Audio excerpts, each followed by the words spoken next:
မင်္ဂလာပါခင်ဗျာဒီနေ့ကျွန်တော်တို့ဆွေးနွေးကြမယ့်အကြောင်းအရာကတော့မြန်မာနိုင်ငံရဲ့အနာဂတ်အတွက်တကယ်ကိုအသက်သက်မြတ်အရေးကြီးတဲ့ကိစ္စတစ်ခုပါအဲ့ဒါကတော့ကျွန်တော်တို့အားလုံးမိခွန်နေရတဲ့မြေစီလွှာရဲ့ကြားမရေးကိုဘလို့ကားကွဲဆွန့်ရှောက်ကြမလဲဆိုတာပါပဲဘာလို့လဲဆိုတော့ဒါကကျွန်တော်တို့နိုင်ငံရဲ့အနာဂတ်အတွက်အခြေခံအကျဆုံးအုံမြစ်ပဲမဟုတ်လားကဲဒီမေခွန်းလေးကိုအတူတူစဉ်းစားကြည့်ကြရအောင်နိုင်ငံတနိုင်ငံမှာလေ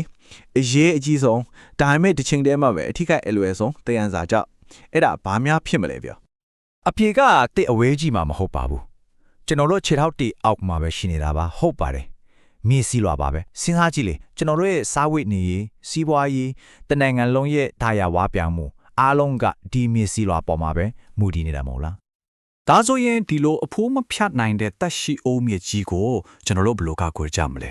အဓိကကြတဲ့ဖြူဟာကဘာဖြစ်မလဲကြည့်လိုက်ကြအောင်ဆိုတော့ဒီဖြူဟာကို Integrated Soil Fertility Management ISFM လို့ခေါ်ပါတယ်မြန်မာလိုဆိုရင်တော့ပေါင်းဆက်မြေစီလွာဖွံ့ဖြိုးမှုစီမံခန့်ခွဲပေါ့နာမည်ကနည်းနည်းရှည်တော့ရှုပ်သွားနိုင်တယ်ဒါပေမဲ့ရိုးရိုးလေးပါပဲဒါကဘာလဲဆိုတော့နီလန်ကောင်းတွေကိုပေါင်းပြီးသုံးတာပါဥပမာတဘာဝမြေသိုးစားတွေသုံးမယ်ရေရှည်ခံမဲ့စိုက်ပျိုးရေးနည်းစနစ်တွေသုံးမယ်ပြီးတော့မြေကြီးကတကယ်လိုအပ်တဲ့အာဟာရကိုပဲဖြစ်မှတ်ထားပြီးဖြည့်ပြီးမယ်အဲ့ဒီလိုနီလန်စုံကိုပေါင်းပြီးတော့ကျွန်တော်တို့ရဲ့မြေကြီးကိုပြန်ပြီးတော့ green site တာမျိုးပေါ့ကဲပရမာဆုံးအချက်ကတော့မြေစီလွာကိုအစကျွေးဖို့ပါပဲသူ့ကိုအိုင်းနေပြန်ပေးလာအောင်လုပ်ပေးရမှာပေါ့ဆိုတော့မြေကြီးကိုအရင်ကနေစပြီးမြေသိုးစားထက်တန်လာအောင်ဘယ်လိုလုပ်ကြမလဲဆိုတာကြည့်လိုက်ကြအောင်အဓိကကတော့နီလက်နှစ်ခုရှိလဲပထမတစ်ခုကတော့မြေဆွေးတို့တေရိဆန်ချေတို့လိုတဘာဝပစ္စည်းတွေကိုတုံးတာပေါ့ဒါကလေမြေကြီးရဲ့ဖွဲ့စည်းပုံကိုပို့ပြီးခိုင်မာစေသလိုရေကိုလည်းပို့ပြီးထိန်းထားနိုင်တယ်နောက်တစ်နေ့ကပို့ပြီးစေဝန်စားဖို့ကောင်းတယ်ပဲမြုံနှောင်းဝင်လို့ပင်တွေကိုစိုက်တယ်ပြီးရင်အဲ့ဒီအပင်တွေကိုမြေကြီးနဲ့ပြန်ထည့်ပြီးခဲထုတ်လိုက်တာမြေဆွေးပင်လို့ခေါ်တာပေါ့အဲ့ဒီလိုလုပ်ချင်အားဖြင့်မြေကြီးတွေကိုနိုက်ထရိုဂျင်ဓာတ်တွေတဘာဝနဲ့ပြန်ထည့်ပြစ်ပေးတာဖြစ်သွားတော့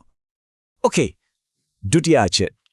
်အဲ့ဒါကတော့မြေစီလွာကိုကာကွယ်ဆောင်ရှောက်ဖို့ပါပဲအစာကျွေးပြီးပြီဆိုတော့သူ့ကိုအကာအကွယ်ပေးရမှာပေါ့အထူးသဖြင့်လေတံမိုးတံတွေရဲ့တိုက်စားမှုကနေဘယ်လိုမျိုးဒိုင်းကားတစ်ခုလိုကာကွယ်ပေးမလဲဆိုတာလာစက်ကြည့်လိုက်ကြရအောင်ဒီနေရာမှာထဲထိုးတဲ့နီးစနစ်နှစ်ခုကိုရှင်းကြည့်အောင်ရိုးရာနီလန်းကမြေကိုအများကြီးမွေးနောက်လိုက်တယ်လို့ဖြစ်နေတော့မြေစီလွာကပိုပြီးတိုက်စားလွယ်သွားတယ်အဲ့ဒီတည်းမကဘူးနော်မြေကြီးထဲမှာရှိတဲ့အကျိုးပြုပိုးမွှားလေးတွေပါတေကုန်ရောဒါပေမဲ့ထိန်းသိမ်းဆောင်ရှောက်နေကြတော့အဲ့လိုမဟုတ်ဘူးသူကမြေကိုလိုသလောက်ကဲအနှဲငယ်ပဲမွေးတာအဲ့ဒီတော့မြေရဲ့တဘာဝဖွဲ့စည်းပုံလည်းမပြည့်စည်ဘူးတိုက်စားမှုကလည်းကာကွယ်ပြီးသားဖြစ်သွားတယ်နောက်ထပ်အရန်ကိုစမတ်ကြတဲ့နီလန်တစ်ခုရှိသေးတယ်အဲ့ဒါကတော့တီးလင်စိုက်တာပါဥပမာဒီရားဒီမှာစပားစိုက်တယ်ပြီးရင်နောက်ရားဒီကြတော့မတ်ပဲပြောင်းစိုက်လိုက်တယ်ပြီးမှနန်းတို့ဖစင်းကုံတို့နဲ့ဆက်ပြီးလှည့်စိုက်သွားတာမျိုးမို့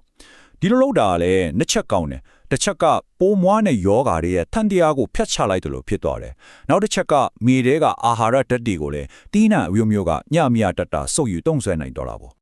ဒါတင်တခြားကောက်ွယ်နေတွေလည်းရှိတယ်နော်ဥမာစိုက်ခင်းကိုခဏနားထားတဲ့အချိန်မျိုးမှာမြေပုံတင်းနှံတွေစိုက်ထားလိုက်တာမျိုးပေါ့ဒါကမြေကြီးကိုဆောင်းတထဲခြုံပြထားတယ်လို့ပဲလေနဲ့မိုးတိုက်စားတာတွေကိုနေကောက်ွယ်ပေးတယ်နောက်ပြီးတော့တောက်ကုန်းဘက်တွေမှာဆိုရင်လေကားတစ်စိုက်ခင်းတွေလုပ်တာ6တွေးကအနီယာတွေမှာဆိုရင်လေကားပင်နှန်းတွေစိုက်တာဒါတွေအားလုံးကမြေစီလွာတိုက်စားမှုကိုကောက်ွယ်တဲ့အရန်ကောင်းတဲ့အနီလန်းတွေပါပဲ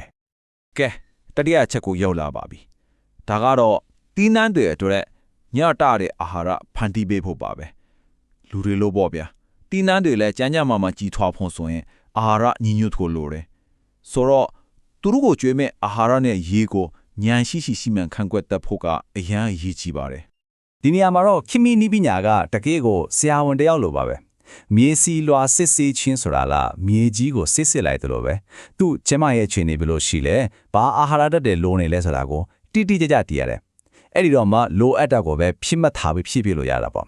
့ပြီးတော့တဘာဝမြေသောစာနဲ့ဓာတုမြေသောစာကိုဟန်ချင်းညီညီသုံးမယ်ဒါဆိုဓာတုပစ္စည်းကိုအလွန်အကျွံသုံးစရာမလိုတော့ဘူးရေသွင်းတဲ့စနစ်ကိုလည်းသေချာစီမံခန့်ခွဲမယ်ဒါမှမြေငန်တာတို့အာဟာရဓာတ်တွေရေထဲမျောပါသွားတာတို့မဖြစ်မှာပေါ့နောက်ဆုံးချက်ကိုရောက်လာပါပြီဒါကတော့ပိုပြီးစမတ်ကြပြီးဘေးကင်းလုံခြုံတဲ့စိုက်ပျိုးရေးကိုဖော်ဆောင်ဖို့ပါပဲဒီပညာတွေကဘလောက်ပဲကောင်းနေပါစေတကယ်တမ်းအဓိကတော့ချက်ကတော့လူတွေရဲ့အသိပညာနဲ့စေတနာပါပဲအဓိကတော့တောင်သူတွေကိုယ်တိုင်ကိုစွမ်းရည်မြင့်တင်ပေးဖို့ပါပဲစိုက်ပျိုးရေးပညာပေးစနစ်တွေကနေတဆင့်သူတို့ကိုရေရှည်တည်တတ်တဲ့ဤပညာဆိုတဲ့လက်နက်တွေတက်ဆင်ပေးရမှာပေါ့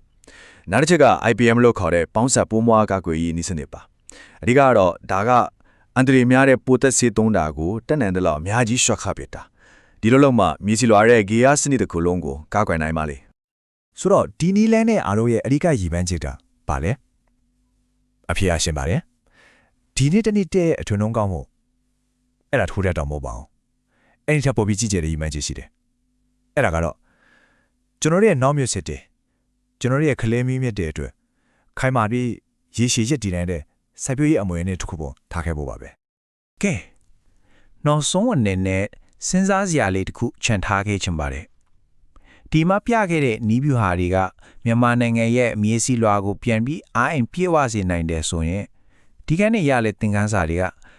တကဘာလုံးအတွက်ရောဘယ်လိုမျိုးမျှော်လင့်ချက်တွေပေးနိုင်မလဲဒါကတော့ကျွန်တော်တို့အားလုံးအတူတူစဉ်းစားကြည့်ရမယ်မိခွန်းတစ်ခုပါပဲ